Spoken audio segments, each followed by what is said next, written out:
All right, so I had a Road to One episode scheduled, but the individual did not show up, which is okay. I mean, stuff happens. But I've never done anything like this, but I've always heard that if you're going to host a podcast, you have to be able to do it on your own, record by yourself with no one to talk to. Otherwise, you shouldn't be doing it. For anybody who actually knows me, this is extremely uncomfortable, but I'm going to try it anyways. Um, So I'll just talk about my history. Start off, I remember just sitting across well, let's back up. My dad bought properties in the Northern Virginia area, and uh, at that time he had decided he no longer wanted to manage them, and asked if I wanted to. And I kind of saw it as my way to get into real estate, both by seeing the numbers and just kind of understanding, right? Because at that point, I had already been house hacking. I bought a house I couldn't afford. Um, that was way too big because the basement had this little sectioned off apartment to a 2-1. And I thought that I could rent it out for 1,400 a month, 1,500 a month. And so I bought the house. And by receiving that rent, I was actually paying less to live in a 7-bedroom house than I was in a 3-bedroom townhouse. So to me, it was a no-brainer. But at that point, I wanted to understand more about real estate and just learn how to be a good operator.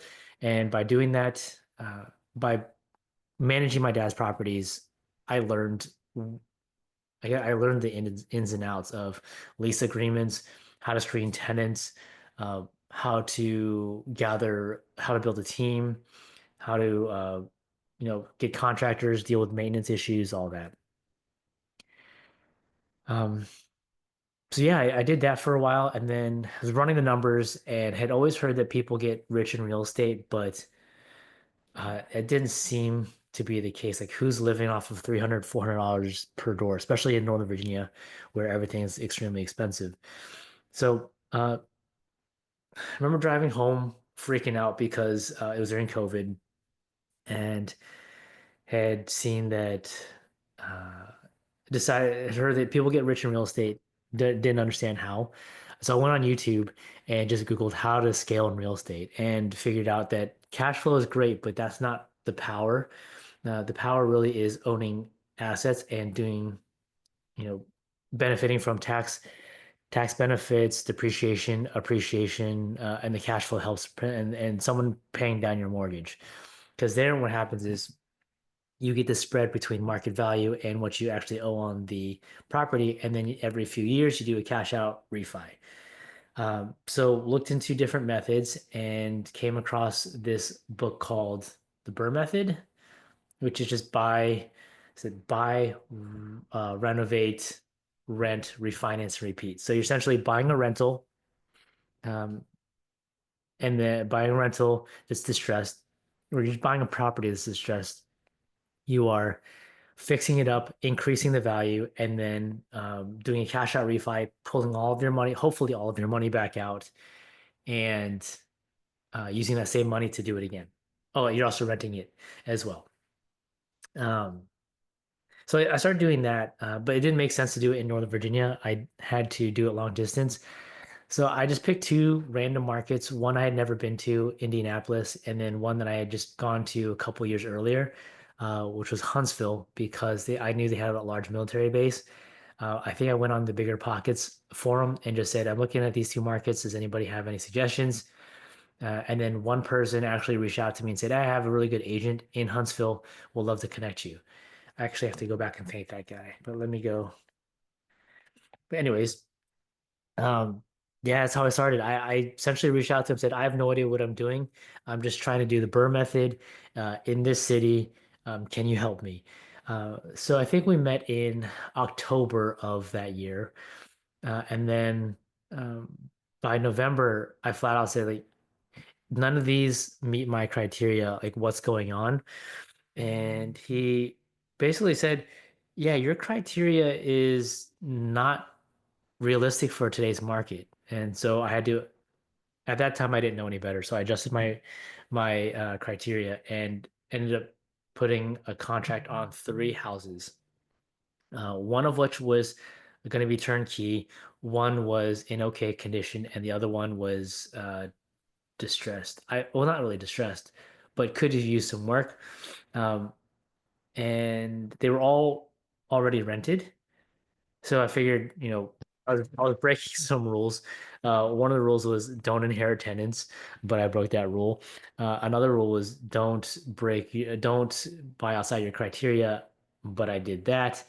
And then the third rule was uh, chase cash flow, which I wasn't really doing. So, but I just want to get in, and I did it.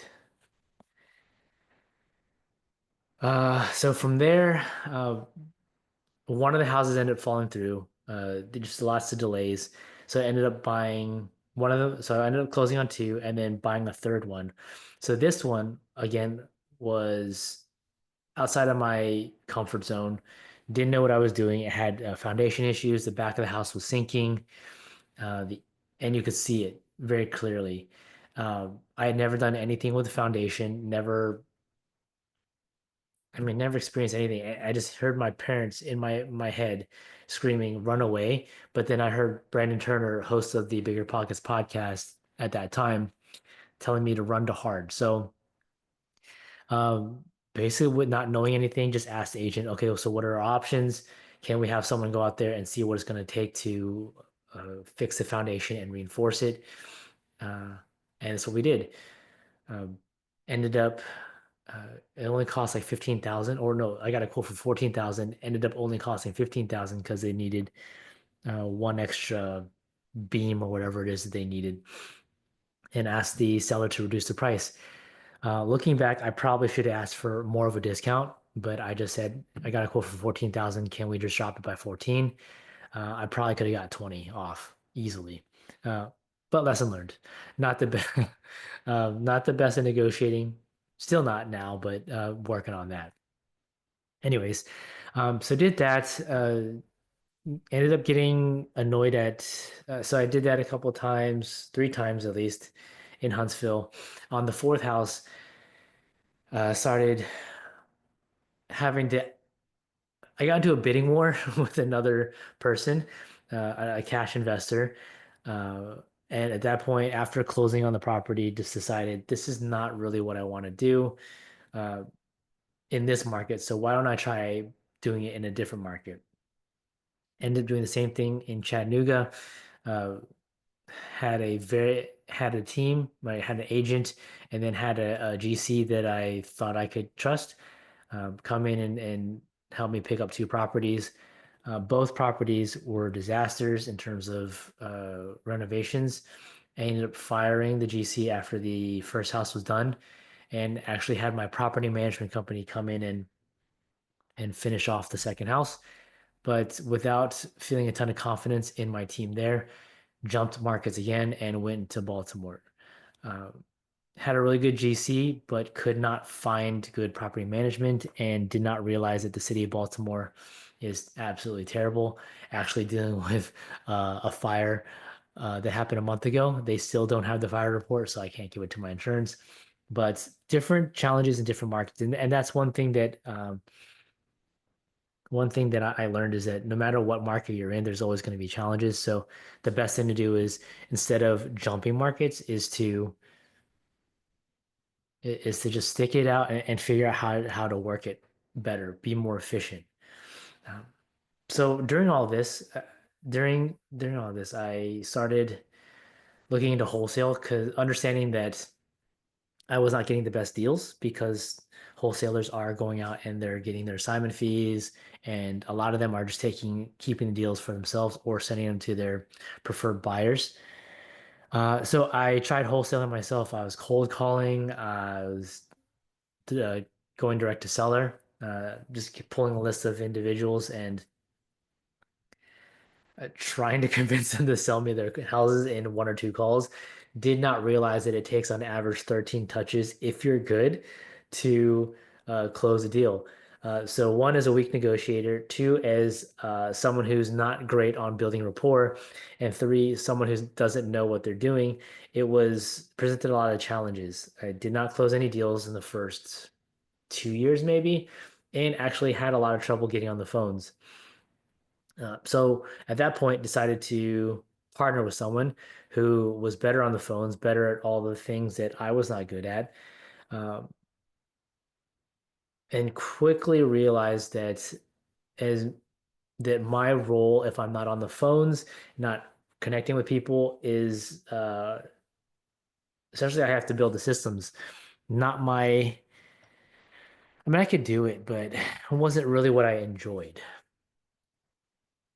So it only took me about, was it like a year to, or a year and a half to finally say, sorry, this isn't working out. I'm not an integrator. I'm a visionary. Maybe not your type of visionary where I'm on the phones and building rapport and all that, but I am a visionary. So ended that partnership and picked up another partnership where I was coming in as a capital partner.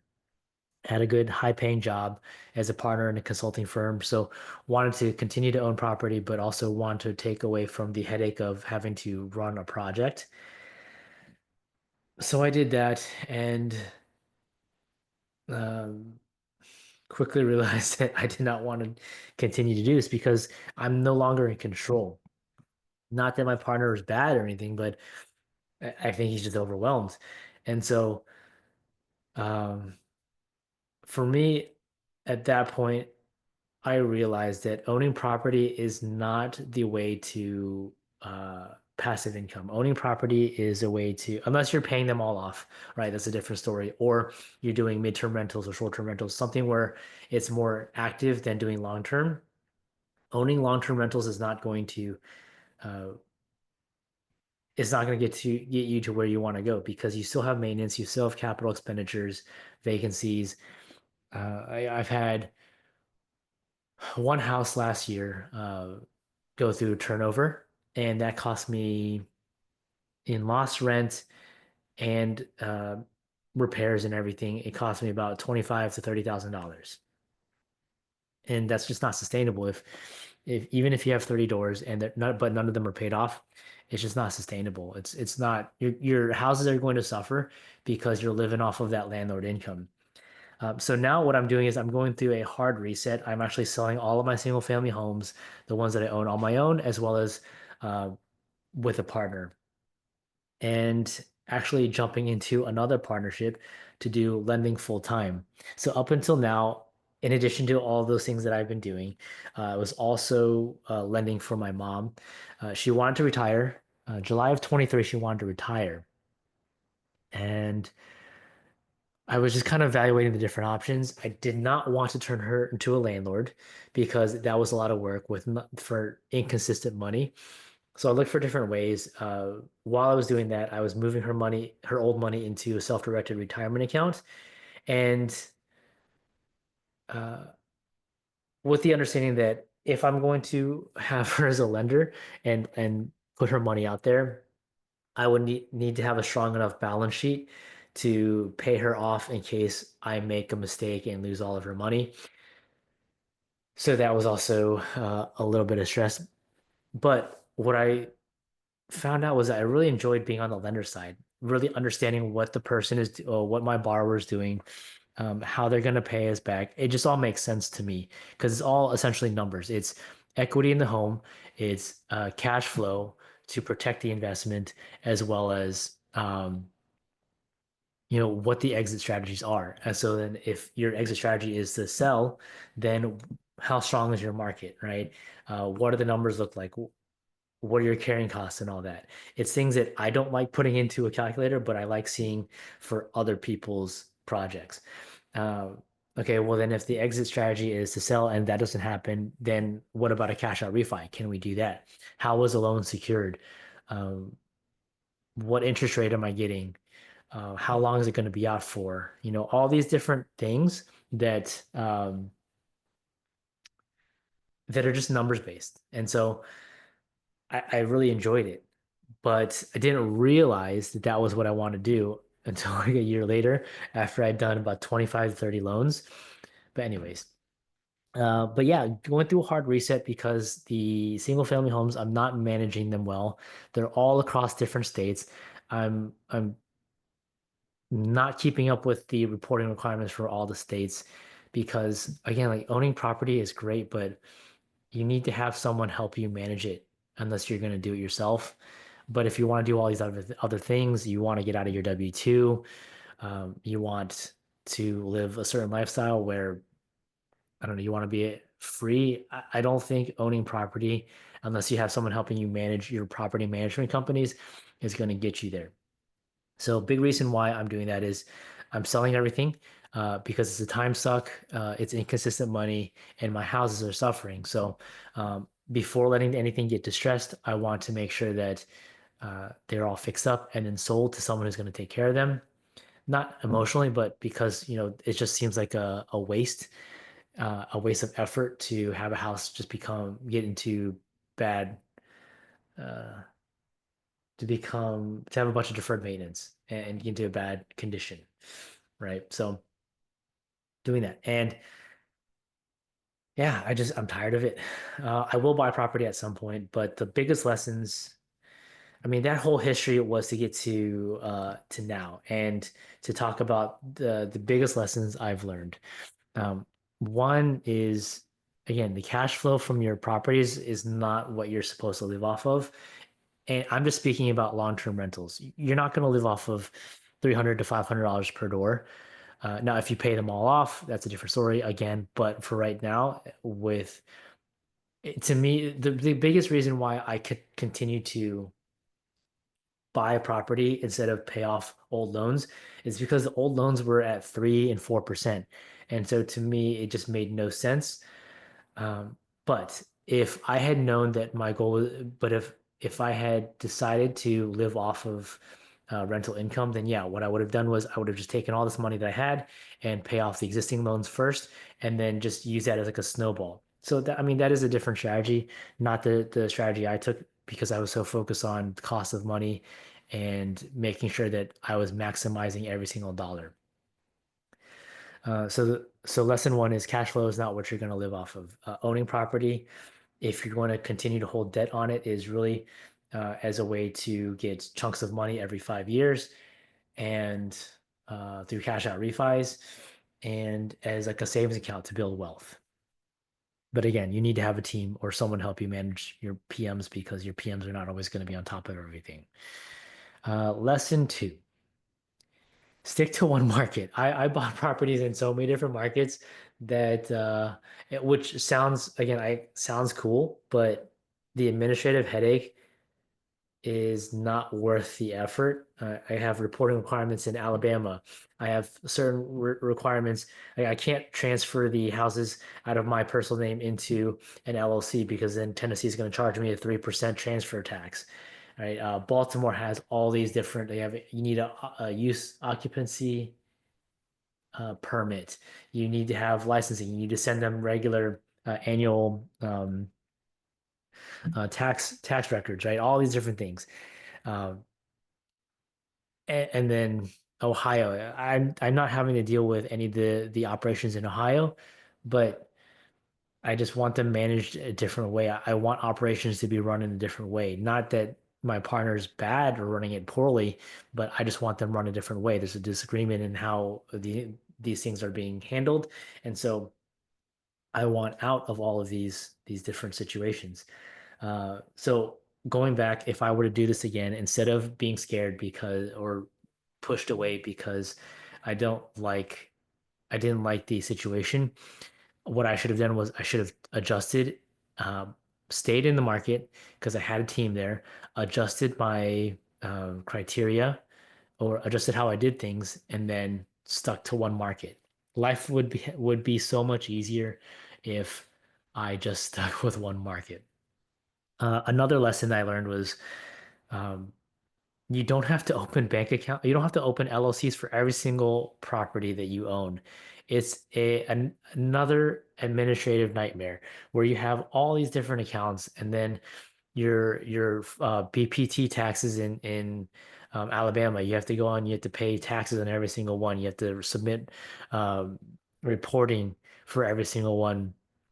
It's just not worth it. Just get good umbrella insurance and then put 10 properties into one LLC. It's okay. No one's going to come after you as long as you're taking care of your properties. Let's see, another lesson I learned. Keep good records.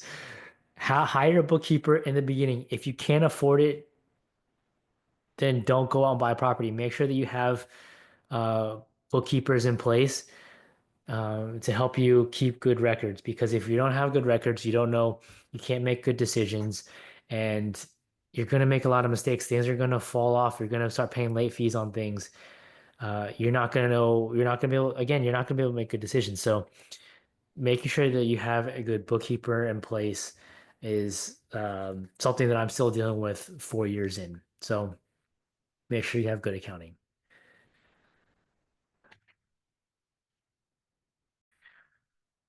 All right. So those are some of the biggest lessons I've learned. So why I'm pivoting and moving towards lending. Um, in 3.5 years, I got to 30 doors, uh, and it's been, uh, I mean, it's been a lot of work. On the lending side, a lot of the work is front loaded. If you're doing these second position loans, you're doing these, um, gap loans, fix and flip loans. A lot of it has to do with who you're working with. You have to understand who the borrower is, uh, how they behave in good situations and in bad situations, and you really have to trust your borrower. You have to know that your borrower is a good person and cares about your money the way that you care about other people's money. And so once you've done that, it now comes down to the deal. You're not having to go through and find the deal. You have all the information given to you, and uh, it's a lot more efficient that way. You can review a lot more opportunities this way, and you can actually get into more deals. Because if I want to go out and I want to buy 30 doors, all right, just right now, I would have to go out and I would have to build a team. I would have to figure out how to acquire them, or figure out my acquisition team, right? Whether it's agent or wholesaler or um, I don't know, someone else. But someone who's constantly feeding me deals. Then I have to go through and evaluate every single one from start to finish, and then have someone, a home inspector, boots on the ground, go take a look at the property, right? It's very time consuming, but then it takes me 30 days to close. But for here, like I already have a deal in place. They've already done all that. They've already filtered out all the bad deals, and they're showing me what they believe is a good deal. And there, it's just I can have for 30 deals or 30 opportunities in my inbox very quickly. And if all the numbers work out, then it really comes down to, can I raise the money? Um, and then once it's done, once it's done, and we've decided that we're going to fund it, and we've gone through title and everything's closed, I have 30 deals, and I'm just kind of waiting for the borrower. I don't have to deal with contractors telling me that, oh, they open up the walls and X, Y, and Z, they found X, Y, and Z. It's just it's the borrower's responsibility, right? I can essentially just sit and wait for updates to come in, and I'm done. Like, uh, receive my interest payments, and then the project gets completed. They do either cash out refi or they sell the property, and then we get paid back our loans. Um, so it's not like completely work free, but at the same time, it's a lot less work. And if you've done it properly, you've underwritten properly, or if you're doing these gap loans, you know your borrower, then it becomes a lot less headache. You're still going to run into some headaches where you have foreclosure, or for whatever reason you have, project that gets delayed. But at least if you have done it properly, you can either foreclose on the property or your borrower's giving you constant updates. Again, it's not terrible.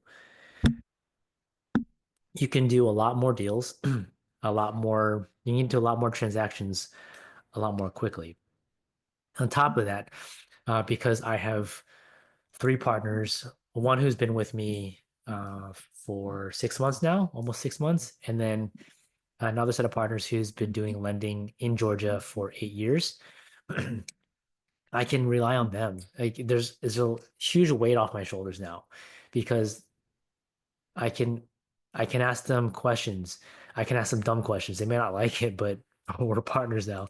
I try not to ask dumb questions, but sometimes dumb questions just come out.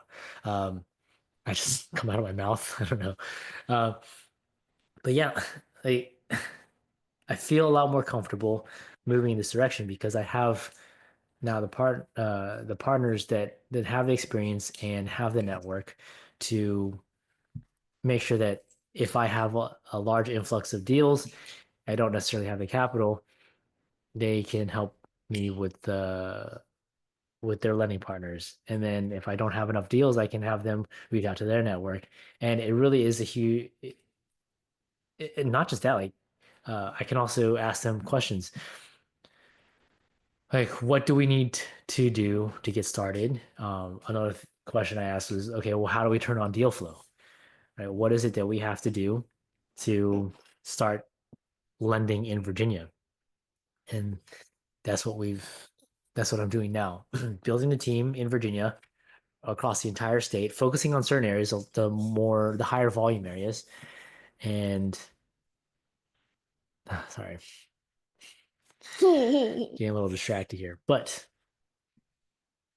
uh, where was I at?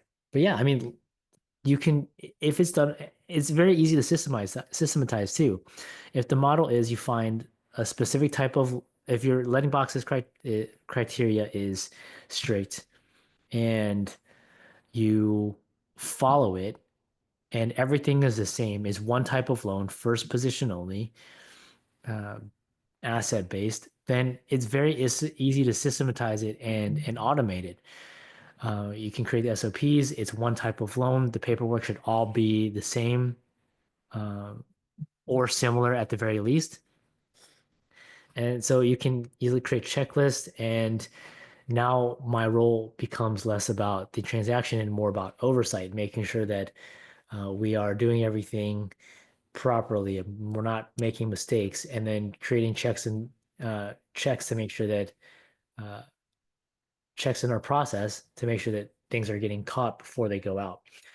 Um, And then with my partner Chris, he's really helping with the underwriting and creating the systems to make sure that we stay organized. Because again, that was a huge thing that I had let go when I was doing this on my own.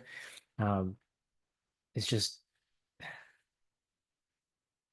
creating the systems, staying organized, and making sure that we have good records. Because keeping good records is only going to open up a lot more opportunities in the future to work with larger institutions, and really just creates less of a headache. So that's what we're at now. It's been a challenge saying no to a lot of different things over the past month and a half, but it's also been kind of liberating. Um, this, this is something that I've heard a lot of successful people in this space say is learn how to say no. And so that's what I'm doing. I'm only going to lend in Virginia and work with and anybody who has a loan that doesn't meet our criteria, happy to help send you a different way. We have access to 150 hard money lenders, and that list constantly grows because I'm always building those partnerships. So yeah, it's actually kind of nice. So it's exciting to see what we can accomplish by just focusing on one thing, and 2025 is going to be a good year. I appreciate it. I appreciate you listening. I feel like I just kind of droning on. Uh, if I were on the other side, I'd probably fall asleep just because I'm not good at just listening to one person talk. But hopefully, you got some value. If you want to work with me, have any questions about lending or real estate in general, please feel free to reach out to me. My Instagram is John Chan, JonChanRei, and the description, it'll be in the description as well. And again, if you need money, if you're looking for loans for a real estate project, whether it's residential, commercial, ground up construction, land, uh, let me know. Reach out to me. Would love to work with you, whether it's through us or through one of my partners. But yeah, feel free to reach out. And again, appreciate I appreciate you for listening. Mouse go.